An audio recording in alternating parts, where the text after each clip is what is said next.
9, 8, 7, 6, 5, 4, 3, 2, 1, 0.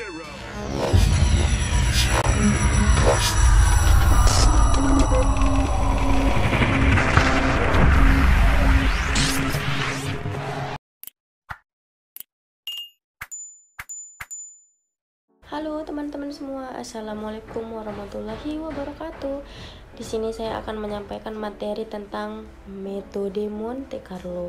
Nanti di sini saya akan menjelaskan apa itu metode Monte Carlo dan nanti saya akan berikan contoh dan jawabannya.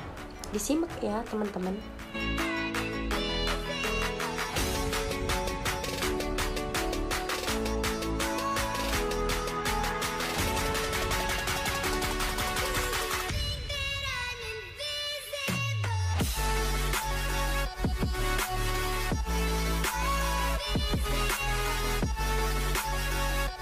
Metode Monte Carlo adalah algoritme komputasi untuk mensimulasikan sistem fisika dan sistem matematika.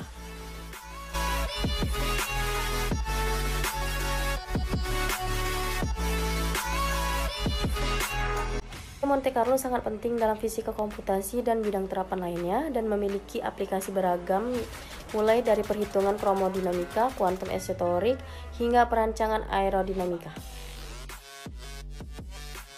Ini terbukti dalam memecahkan persamaan diferensial integral medan radian sehingga metode ini digunakan dalam perhitungan iluminasi global yang menghasilkan gambar-gambar fotorealistik.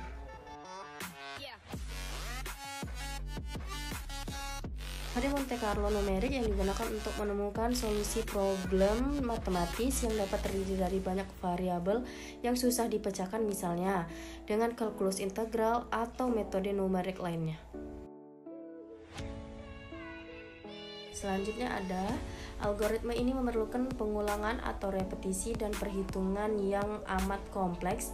Metode Monte Carlo pada umumnya dilakukan dengan menggunakan komputer dan memakai berbagai teknik simulasi komputer.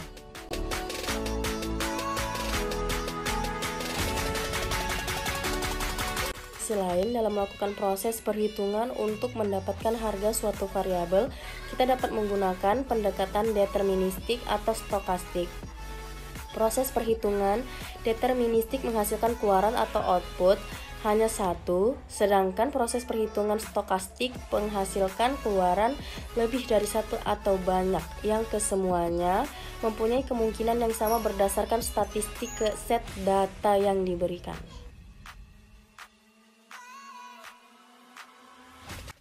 Berikut ini adalah contoh soal dari metode Monte Carlo. Dari hasil pengamatan selama 100 hari terakhir, telah kami peroleh data harian permintaan bayam dalam hitungan kilogram seperti tabel di bawah ini. Langkah-langkah penyelesaiannya: pertama, menentukan distribusi probabilitas dan distribusi probabilitas kumulatif untuk variabel penting terkait dengan masalahnya.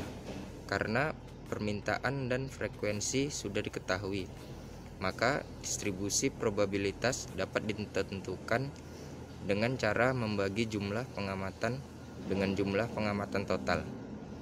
Dalam kasus ini, permintaan harian bayam pada minimarket selama 100 hari diperlihatkan pada kolom 1 dan 2 dalam tabel dengan asumsi tingkat kedatangan masa lampau akan tetap sama di masa mendatang. Maka permintaan dapat diubah menjadi distribusi probabilitas dengan cara membagi setiap frekuensi permintaan dengan totalnya, yaitu 100. Hasilnya ditunjukkan dalam tabel seperti bisa Anda lihat di bawah ini tabelnya.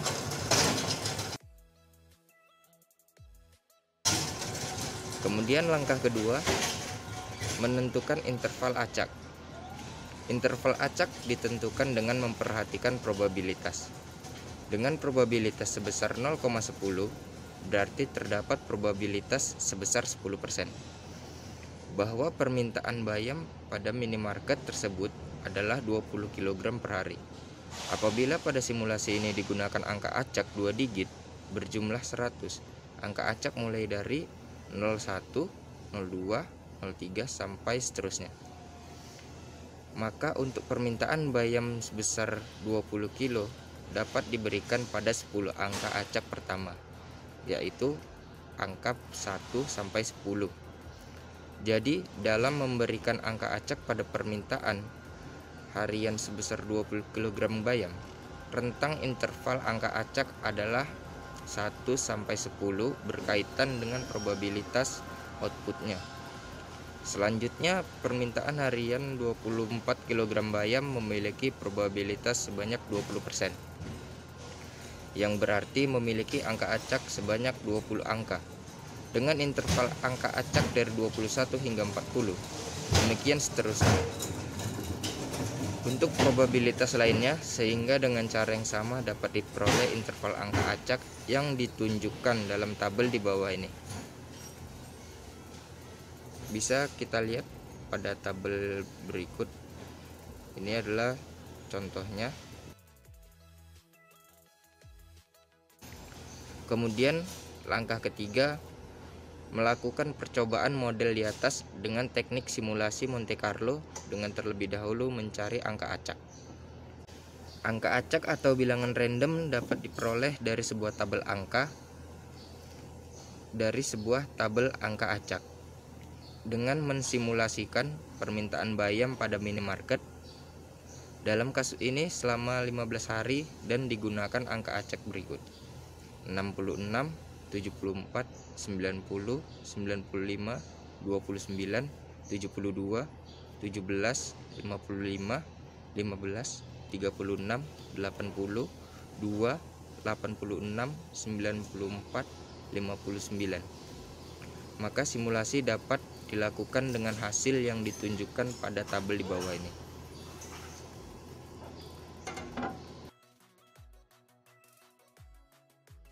Kemudian langkah keempat adalah tabel permintaan bayam selama 15 hari adalah 388 kg, sehingga diperoleh rata-rata permintaan harian yaitu 388 dibagi dengan 15 hari adalah 25,9 kg. Jadi dengan simulasi selama 15 hari diperoleh rata-rata permintaan bayam per hari 25,9 kg. Sedangkan permintaan harian yang diharapkan dapat diketahui menggunakan data dalam tabel di atas. Dari tabel tersebut, apabila kolom 3 probabilitas permintaan diberi notasi P dikali XI dan kolom 1 jumlah permintaan ke I dengan notasi XI, maka permintaan yang diharapkan adalah sigma 6I sama dengan 1 P dikali XI dikali XI sama dengan 0,10 dikali 20 ditambah 0,10 dikali 22 ditambah dan seterusnya sama dengan 25,4 kg. 5. Permintaan yang diharapkan sebesar 25,4 kg bayam per hari. Tidak berbeda terlalu jauh dengan rata-rata permintaan sebesar 25,9 kg bayam dengan menggunakan simulasi selama 15 hari. Walaupun demikian, tetap terdapat perbedaan sebesar 0,5 kg bayam antara nilai simulasi dan nilai ekspektasi yang disebabkan oleh hasil dari beberapa periode di mana simulasi dilakukan. Hasil dari simulasi tersebut dipengaruhi oleh beberapa kali jumlah diberikan hingga sampai pada hasil rata-rata yang tetap konstan. Dalam contoh kasus ini, 25,4 kg bayam merupakan rata-rata jangka panjang atau hasil pada keadaan tetap steady state. Untuk memperoleh hasil yang sama persis perlu digunakan simulasi lebih dari 15 hari.